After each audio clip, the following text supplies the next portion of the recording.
안녕하십니까. 국가정보학 총론 저자 김진근 박사입니다. 오늘은 파트 2 정보활동 업무 영역에서 제4장 국가정보 생산활동 3절 첩보 수집 처리 단계 지난주에 이어서 요약 강의를 해드리도록 하겠습니다. 먼저 첩보 수집 단계에서 첩보 순환 절차입니다. 첩보 수집 순환 절차. 사용자의 정보 요구를 결정이 되면은 이것을 이제 첩보 수집이 돼야 되는데, 이 수집 단계에서 정보성 첩보와 같이 정보로서 가치가 있는 사항에 대해서는 평가 1차 처리 후에 바로 이제 사용자에게 보고되는 경우가 있고요. 수집된 첩보는 당연히 분석 과정을 거치게 되겠죠. 분석이 돼서 정상적인 분석 결과에 대해서는 이제 평가 후에 사용자에게 이제 보고가 되겠죠. 그리고 분석하는 과정에서 어떤 추가적인 첩보가 필요할 경우, 또 긴급 사항에 대해서는 추가 첩보 요구가 이루어지게 되었고요. 또 분석된 정보에 대해서는 마찬가지 중요한 사항들에 대해서는 다시 정보 요구 결정으로 다시 돌아가서 다시 정확한 정보 요구를 요구할 수가 있겠습니다.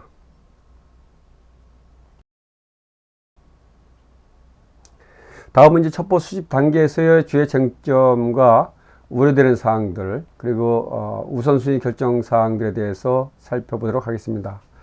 먼저 첩보 수집 단계에서의 주요 쟁점입니다.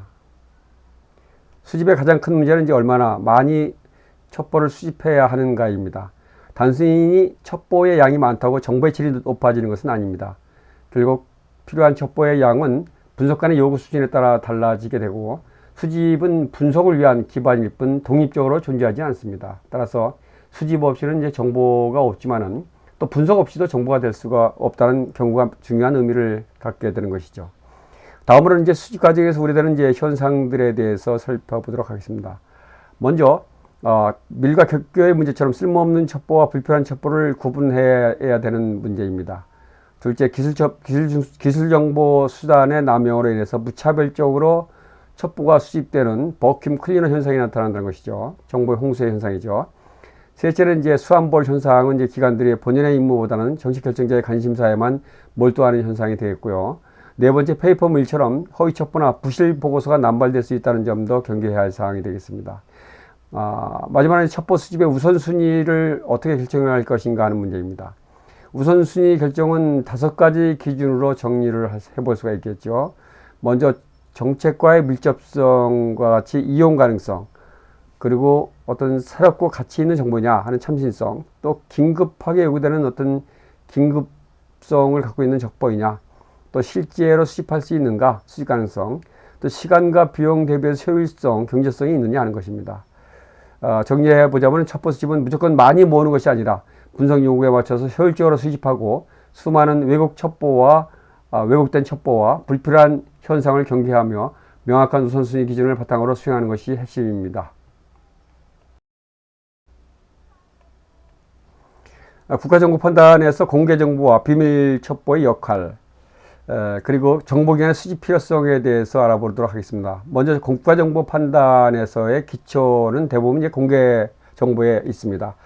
신문, 잡지, 연구자료 등 공개정보가 그 예이고, 해외 근무자의 보고나 망명자, 피난민을 통한 준 비밀첩보 자료도 이제 활용이 되겠죠.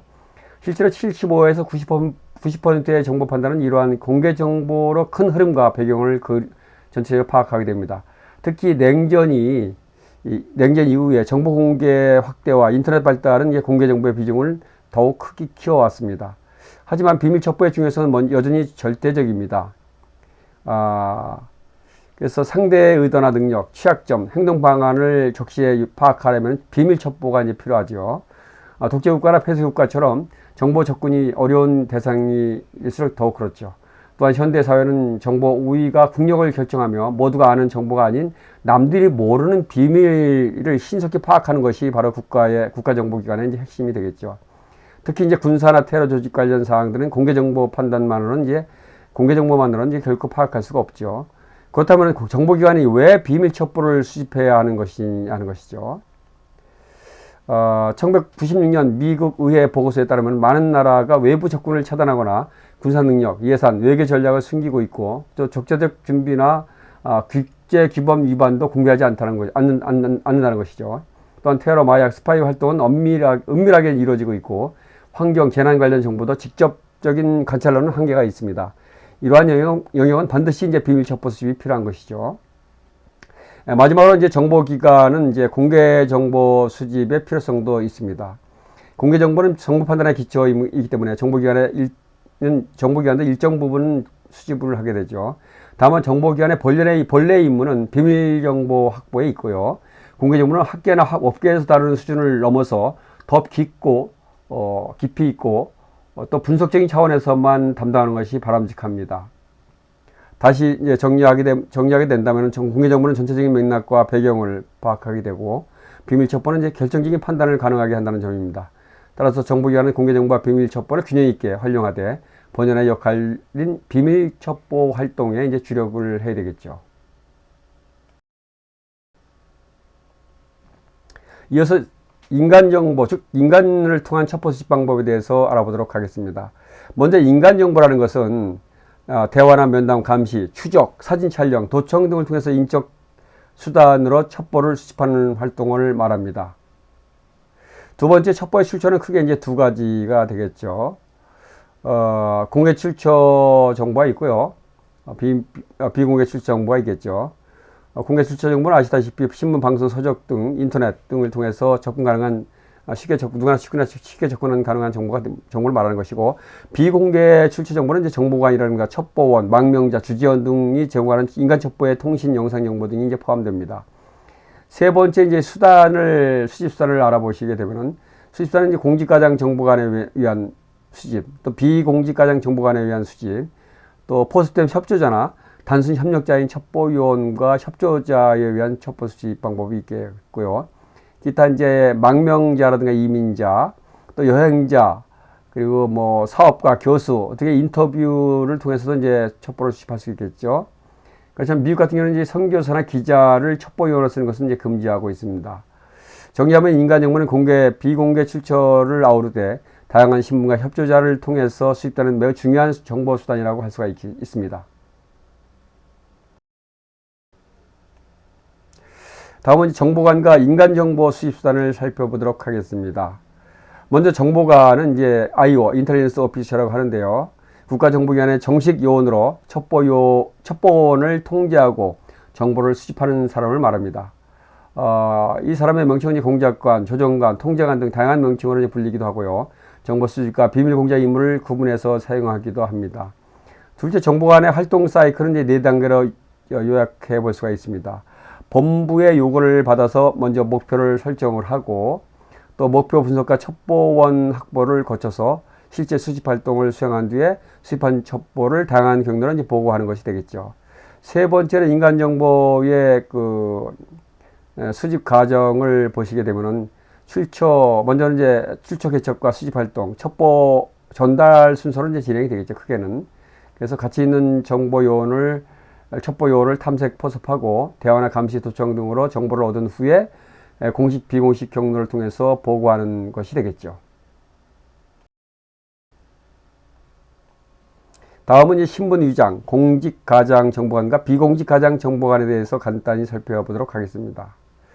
먼저 신분위장이라는 것은 이제 커버 가장이라고 하는데요. 해외에서 정보요원이 신분을 감추고 활동 기반을 마련하는 것입니다. 방법은 크게 두 가지 방법이 있는데 공직과장과 비공직과장으로 나눌 수 있죠. 먼저 이제 공직과장 정보관은 이제 오피셜 커버라고 하고 백색 정보관이라고 하는데 외교관처럼 공무원 신분으로 위장하는 경우를 말합니다. 이들은 이제 외교 채널을 통해서 수집된 첩보를 보고하게 되고 외교적인 특권과 접근 용이성, 공식 지원이라는 장점이 있습니다. 그러나 신분이 누출되면은 감시 대상이 되고 고급 비밀 접근이 이제 제한되고 발각 시에는 외교 문제로 변질될 위험성이 있습니다. 둘째, 비공직 가장 정보관 같은 경우 흑색 정보관이라고 하죠. non official cover라고 하고 통상 스파이라고도 하죠. 이 비공직 가장 정보관은 민간인 신분을 위장하는 경우입니다. 민간인 신분으로서 이제 상사원, 기자, 여행자, NGO. 기자는 이제 미운 가정을 하지 않는다고 말씀드렸죠. 이들은 이제 암호, 데드드롭, 비밀용 잉크, 스테그나그라피, 사이버 드버크 등 다양한 방식으로 이제 수집된 첩보를 보고하게 되죠. 이들의 장점은 이제 광범위한 접촉과 고급 정보 수집이 가능하고 외계 단절 시에도 이제 그 해당 지역에서 활동이 지속 가능하다는 점입니다. 그러나 이제 경비 부담이 크고 정착에 시간이 걸리며 발각 시 외계적인 면책 특권이 없이 처벌될 위험성이 크다는 것이죠. 정리하자면 공직가정정보관 같은 경우는 합법적인 보호 속에서 제한된 활동을 할 수 있고, 비공직가정은 위험 부담 속에서 광범위한 정보 수집 활동을 할 수 있다는 특징이 있습니다. 따라서 정보기관은 상황에 맞게 두 방식을 이제 병행해서 활용을 하게 되죠.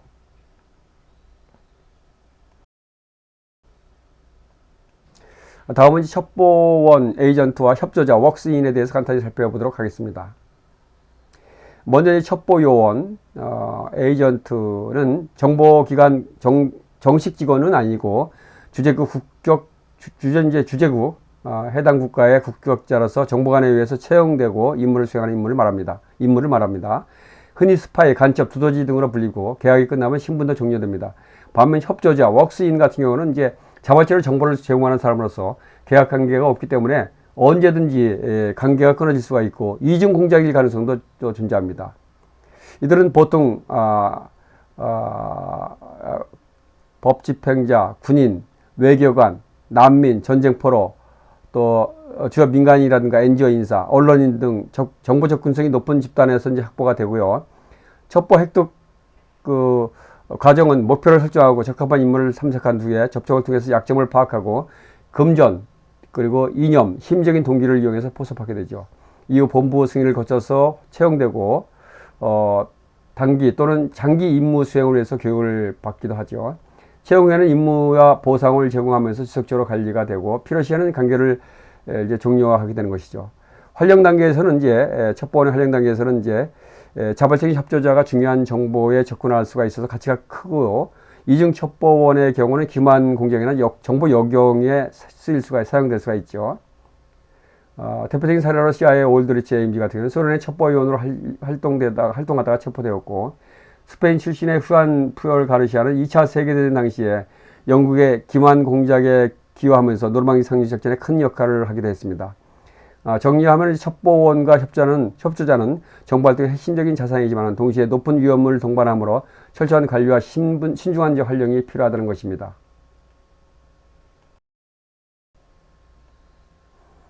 다음은 인간정보의 한계와 현대적인 의의에 대해서 간략히 살펴보도록 하겠습니다. 먼저 제약사항입니다.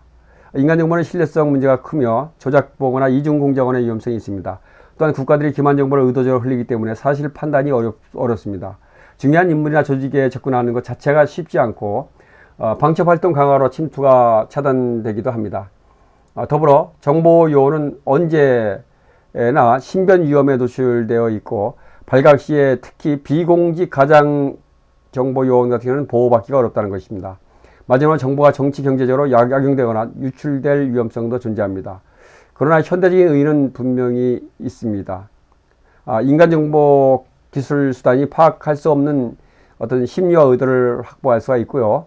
상대국의 역정보를 흘려서 역용 공작을 수행할 수 있습니다. 특히 이제 테러 조직처럼 기술 정보가 제한적인 영역에서는 사실상 유일한 수단입니다. 또한 비용 대비 효율성이 높고 실전 상황에서 결정적인 역할을 수행을 합니다. 끝으로 한계를 정리해 보시면은요. 정리해 보면은 인간정보는 배신과 이중 공작의 위험이 크고 현장 활동이 방첩에 노출될 위험성도 상존합니다. 임무 종료 후에도 첩보 요원이나 협조자의 처리 문제가 남는다는 점에서 기술 정보와는 차이가 있습니다. 끝으로 하여튼 인간정보는 사람의 의도와 맥락을 제공하는 결정적인 자원이지만은 신뢰성과 위험, 그 다음에 법적, 윤리적인 문제가 뒤따르기 때문에 철저한 검증과 관리가 필수적입니다.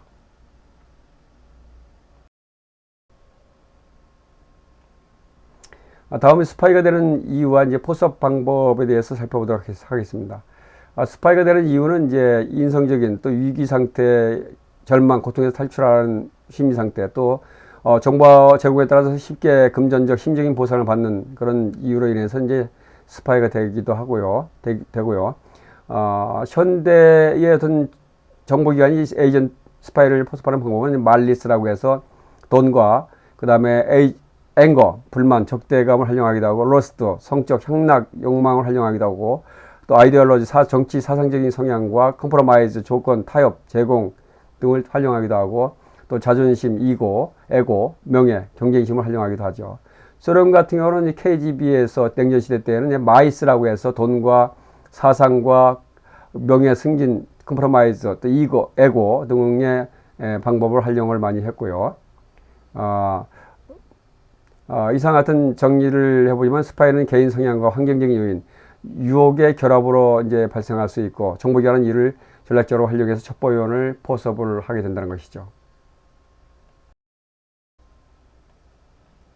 다음은 인간정보의 약화 이유와 또 손자병법상의 간첩의 이용 방법에 대해서 살펴보도록 하겠습니다. 인간정보가 한때 약화된 적이 있습니다. 특히 기술 첩보 수집단의 의존도가 심화됐을 때 기술 정보 수단이 이제 발달하면서 정확성과 접근성이 높아지면서 이제 인간정보 수단이 이용이 약화된 경우가 있었고요. 또 적대 지역에, 특히 냉전 시대에는 이제 적대 지역에 접근하기 힘든 상황에서 기술 정보 수단이 활용도 높아지면서 인간정보 수단이 약화된 적이 있고, 또 사회적인 요인도 있었습니다. 정보기관에 대한 부정적인 요인, 이미지, 인권 문제, 국가안보 질서 변화에 이제 대응이 부족한 상황에서 인간정보 수단이 이제 약화된 적이 있었고, 암호해독도 마찬가지. 슈퍼컴퓨터에 의해서 어떤 기술적인 발달이 되고 암호해독이 용이해지면서 정보 획득이 효율성이 상승되면서 인간정보 수단이 약화된 적이 있었죠. 또 손자병법상에서의 용간편에서 보시면 간첩 이용 방법이 이제 내간, 반간, 향간, 생간, 사간 등이 있는데, 이 중에 손자병법은 가장 이제 반간을 가장 우위로 뒀죠. 그래서 적의 첩자를 포섭해서 아욱의 이중 첩보 요원으로 활용하는 것이 가장 가장 유효하다 하는 얘기를 한 적이 있죠. 그래서 이 기술 정보의 발달로 인해서 인간 정보 같은 경우는 의존성도 약화되었지만은 내부 정보 기만 작전 등 특정 영역에서의 전통적인 인간 정보의 전략적인 가치는 여전히 중요하다는 것입니다. 인간 정보의 장단점을 살펴보시면은 먼저 장점은 이제 첩보 요원을 통해서 유용한 정보를 획득할 수가 있고, 또 거짓 정보를 유포함으로써 혼란을 조성할 수가 있다는 것이죠. 또 상대의 의도나 심리 등을 기술 정보는 파악하기 어렵기 때문에 인간 정보 수단이 이제 유용하고요. 기술 정보와 영상 정보 대비해서 운영 비용이 또한 저렴하다는 측면이 장점이 되겠습니다. 단점은 이제 이중 공작과 배신, 기만 등이 발생할 가능성이 있고, 핵심 정보 요원의 접근이 제한되고, 또 첩보원에 대한 안전 위협이 있다는 것이죠. 또 경제적인 동기에 따라서 가치 없는 정보를 보고할 위험성도 존재하고요. 첩보원 활동 내용이 이제 외부로 유출될 가능성이 있고, 또 외부로 노출 시에 외교적인 문제와 국제적인 위신이 추락할 수가 있는 줄은 단점이 있는 거죠. 정리해보면 인간정보는 심리 의도 파악과 저비용 운영이라는 장점이 있는 반면에 배신, 접근 제한, 외부 노출 등 위험과 한계를 동반하기 때문에 철저한 관리가 필요합니다.